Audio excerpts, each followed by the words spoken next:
Good morning, Father. Good to have you. Good morning. All right, so we just read that headline about the Pope and the mother of all bombs, and I mean, this is not really a surprise. He's been very outspoken. Yeah.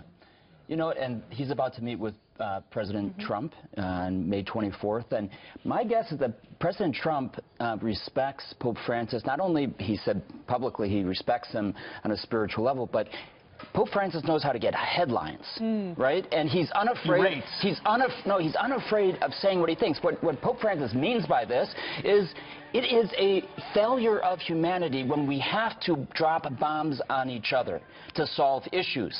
He has never said that it's never, ever legitimate to use force.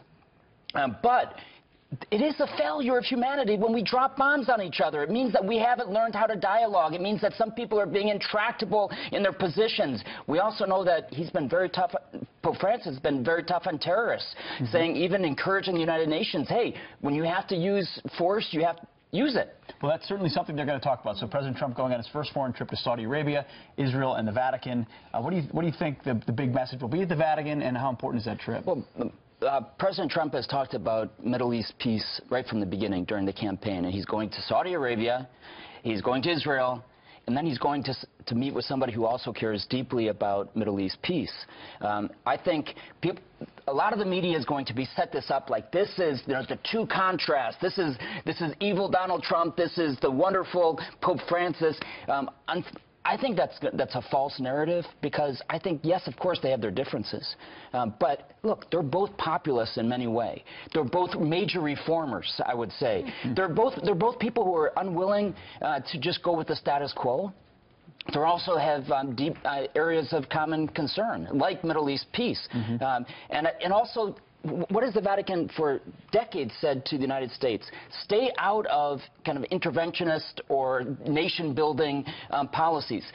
Donald Trump does not want to do nation building. So, yes, they have differences, but I think it's going to be a fascinating trip.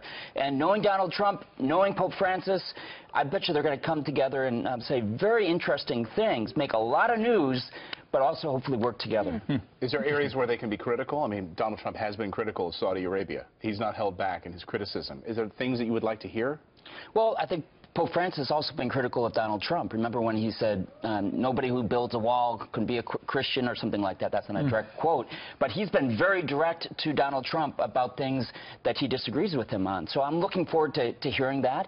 And I think Donald Trump will also be able to negotiate, as Pope Francis will be able to negotiate towards the common objectives. And you don't have to agree with somebody to meet with somebody. And I think they're both going to show that. It's going to be a very interesting meeting. And hopefully Fox and Friends will send me there to cover it.